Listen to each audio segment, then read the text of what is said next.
GST council ने एक दिन में एक फैसले से पूरे देशवासियों की हसरत पूरी कर दी है। इस घोषणा को लेकर ट्रंप टैरिफ का भी एंगल सामने आया है। वहीं पश्चिम बंगाल की सीएम ममता बनर्जी ने मोदी सरकार पर बड़ा हमला बोला है।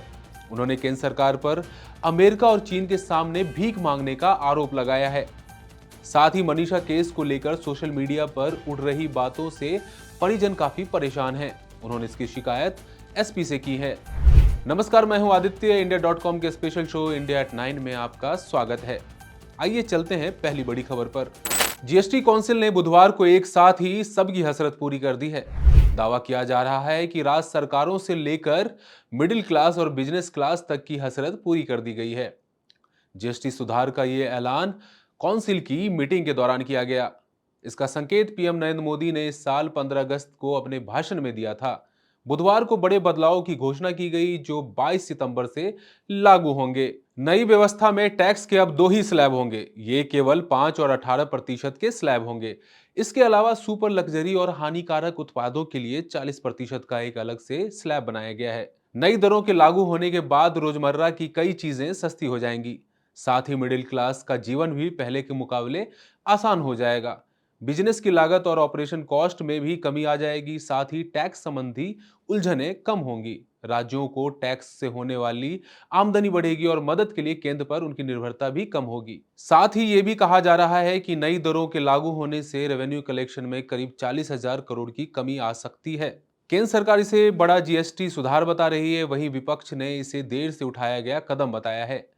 भारत सरकार ने जीएसटी दरों में कटौती का एक बड़ा फैसला लिया है, खासकर ऐसे समय में जब भारत अमेरिका के साथ टैरिफ वॉर में फंसा हुआ है। जानकारों का कहना है कि अमेरिका के लिए भारतीय निर्यात पर असर पड़ा है। वहीं कुछ जानकारों ने इसे ट्रंप टैरिफ के प्रभाव को कम करने के लिए उठाया गया कदम बताया है। बीबीसी की खबर के मुताबिक जवाहरलाल नेहरू यूनिवर्सिटी के प्रोफेसर और आर्थिक मामलों के जानकार डॉक्टर अरुण कुमार कहते हैं कि साफ है कि सरकार ने ये कदम अमेरिका के टैरिफ लगाने के बाद दबाव में उठाया है। अन्यथा जीएसटी में सुधारों की मांग तो लंबे समय से की जा रही थी। वहीं कई जानकारों ने इसे मोदी सरकार का आम जन के लिए उठाया गया बड़ा और सार्थक कदम बताया है। अब चलते हैं दूसरी बड़ी खबर पर। पश्चिम बंगाल की सीएम ममता बनर्जी ने आरोप लगाया है कि बीजेपी की अगुवाई वाली केंद्र सरकार ने विदेशी ताकतों के सामने भारत के सम्मान को बेच दिया है। उन्होंने कहा है कि केंद्र सरकार कभी अमेरिका के सामने तो कभी चीन के सामने भीख मांग रही है। उन्होंने दूसरे राज्यों में बंगाली प्रवासियों पर हमले से संबंधित सरकारी संकल्प पर राज्य विधानसभा की चर्चा में भाग लिया। साथ ही उन्होंने आरोप लगाया कि बीजेपी की तानाशाही वाली मानसिकता है। बीजेपी पश्चिम बंगाल को अपना उपनिवेश बनाना चाहती है। ममता ने जैसे ही इस संकल्प पर बोलना शुरू किया तो हंगामा होने लगा।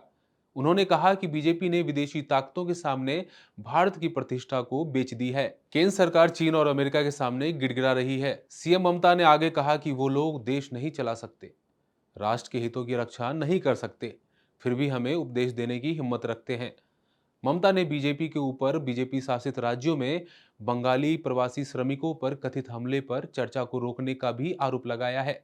ममता ने दावा किया है कि बीजेपी बंगाली प्रवासियों पर हमले को लेकर चर्चा के खिलाफ क्यों है। ऐसा इसलिए है क्योंकि ये घटनाएं पार्टी शासित राज्यों में ही हो रही हैं।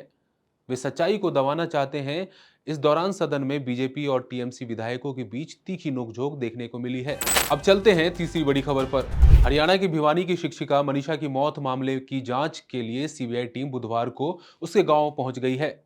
करीब 5 से 6 सदस्यीय टीम ने रेस्ट हाउस में स्थानीय सीआईए टीम से मामले को लेकर बातचीत की है। टीम मृतका मनीषा के स्वजनों से मिलने के लिए उसके गांव गई थी।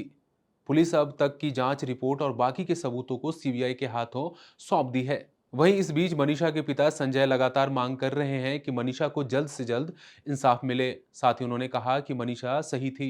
सोशल मीडिया पर उसको लेकर तरह तरह की गलत बातें चल रही हैं, जिसके लिए पुलिस अधीक्षक को उन्होंने शिकायत सौंपी है। मनीषा के पिता संजय ने कहा कि हमारी बेटी सही थी और सब कुछ बताती थी, इसी कारण हम भी सारी बातें बता रहे हैं, कुछ नहीं छिपा रहे हैं, बस यही चाहते हैं कि गुड़िया को इंसाफ मिले।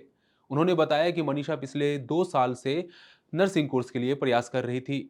पिता संजय कुमार ने बताया कि उन्होंने सोशल मीडिया पर देखा है कि मामा पिता ने मनीषा को मारा, ऐसी चीजें प्रसारित की जा रही हैं। इस संबंध में पुलिस अधीक्षक से उन्होंने शिकायत की है। उन्होंने बताया कि उनकी बेटी उन्हें ये कहकर गई थी कि वो नर्सिंग में एडमिशन के लिए पूछताछ करने कॉलेज जाएगी। वो जो भी कहती थी वो करती थी। मनीषा केस को लेकर फैलाई जा रही भ्रांतियों को लेकर परिजन बेहद नाराज हैं। तो आज के इंडिया एट 9 में ये थी 3 बड़ी खबरें। ऐसी खबरों के लिए इंडिया.com के साथ बने रहिए। शुक्रिया।